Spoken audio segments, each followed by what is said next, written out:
1 મહિનાથી પાણી માટે વલખા। ગામડાઓમાં પાણી માટે વલખા છે તો શહેરોમાં પણ આ જ સમસ્યા છે। સુરેન્દ્રનગર મહાનગરપાલિકાના વિકાસ દાવાઓ વચ્ચે 40 થી વધુ ગરીબ પરિવારો છેલ્લા 1 મહિનાથી પીવાના પાણી માટે વલખા મારી રહ્યા છે। ભર ઉનાળે ધોમધકતા તાપમાં આ મહિલાઓ પાણીની શોધ માટે નીકળી છે। માથે બેડા અને ડોલ લઈને અંદાજે 1 કિલોમીટર દૂર પાણી લેવા માટે જવું પડે છે। ત્યાં પાણી મળે તો છે પણ અશુદ્ધ, પણ મજબૂરી છે કે આ પાણીથી પણ કામ ચલાવવું પડી રહ્યું છે। આ દ્રશ્યો વોર્ડ નંબર 8ના કૃષ્ણનગર સ્મશાન પાછળ રહેતી મહિલાઓના છે જે પાણીની સમસ્યાથી ત્રસ્ત છે। પાણીના 1.5 મહિનાથી હેરાન થયું છે। પાણી આવતું નથી, ડાટા દેવાઈ ગયા છે। અમે ઘરમાં 5 જણા અમે છીએ, કેટલા વખત પાણી ભરવા જાવી। અમે કોઈ હાથ મજૂરી વાળા છીએ, અમે કોઈ બીજું કઈ છે નહીં અમારા પાસે આધાર। પાણી ભરવા જાવ અમે કૃષ્ણનગર ને પાછળ ટાંકી છે ને, અહીંયા નિકાસનું પાણી નીકળે છે, ત્યાં ગંદુ પાણી ભરી કેટલું આગું થાય ભરવા જાવ? 2 મીટર જેવું આગું થાય છે, અહીંયા જાવી છે પાણી ભરવા। કેટલા પરિવારો તકલીફ? 5 જણા છીએ। અત્યારે તો 30 ઘર છે, 35 ઘર, એમાં એમના બધા ભરવા જાવી છે। અત્યારે અમે કૃષ્ણનગર નવી પાણી ટાંકીથી બોલીએ છીએ, તમે 1.5 મહિનાથી પાણી આવતું નથી। અમારો પ્રશ્ન એવો છે કે અમે પાણી ભરવા નીચે પેપે જઈએ છીએ, પેપેથી ગંદુ પાણી પીએ છીએ। અમે અરજી કરી પણ અમારું કોઈ સાંભળતું નથી। તમે જો કહેતા હો તો અમે નગરપાલિકાએ આવી શું તકલીફ પડે તો છે? અમને તકલીફ પડે છે કે અમે નાના છોકરા લઈ અને પાણી ભરવા જઈએ છીએ।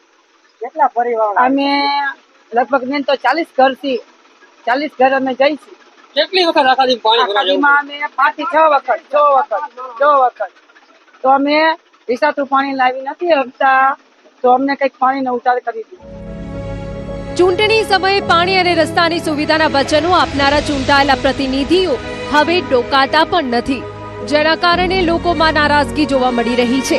સ્થાનિકોના આક્ષેપ મુજબ અનેક રજૂઆતો છતાં અધિકારીઓ એકબીજા પર જવાબદારી ઢોળી રહ્યા છે અને સમસ્યાનો કોઈ ઉકેલ લાવવામાં આવતો નથી। કામે સવારે જાય, સાંજે રાત્રે આવે તો બપોરે ટાઈમ મહિના પાણી ના મળે। પાણીની સમસ્યા છે। અમને નગરપાલિકાએ પાણીની કનેક્શનનું આપેલું છે, એમાં દટ્ટો આવી ગયો છે, કોઈ કારણસર નથી કામ થતું। તો અમે ચાંદભાઈને, હેરમા સાહેબને આ બધા રજૂઆત કરતા છતાં અમારું કામ થતું નથી। આ પવન ને આ તાપમાનના ડિગ્રી પ્રમાણે તમે આપ સૌ જાણતા છો, અમારે બૈરા છોકરા નાના લઈને અમે પાણી ભરવા જઈએ। કેટલું આગું જવું પડે? કેટલી તકલીફ પડે? ઓછામાં ઓછું 1/2 કિલોમીટર જવું પડે, ભોગાવ વિસ્તારમાં જવું પડે।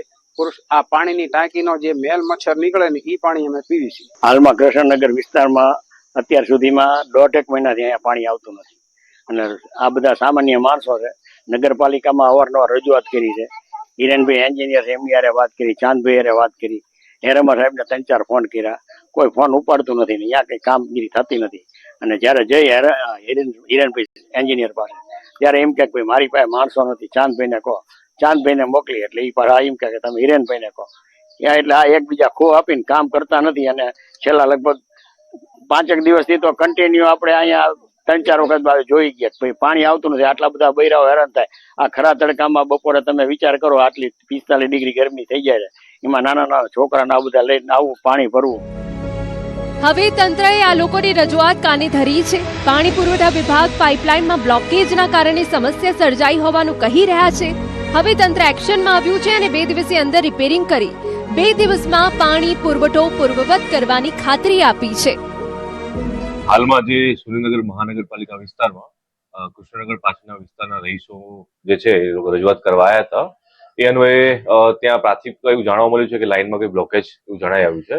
એ જાણ થતાં જ તરત જ મહાનગરપાલિકા ટીમમાંથી રિપેરિંગની કામગીરી શરૂ કરવામાં આવી છે અને અંદાજે 1-2 દિવસમાં એનું નિરાકરણ પણ લાવવામાં આવશે। શેના કારણે આ સમસ્યા સર્જાય એવું લાગે? લાઇન બ્લોકેજ થઈ હોય એવું અનુમાન છે અત્યારે। કેટલાક દિવસમાં પાણી પુરવઠો છે એ રાબેતા મુજબ થઈ શકશે? પાણી પુરવઠો લગભગ 2 થી 3 દિવસની અંદર રાબેતા મુજબ થઈ જશે।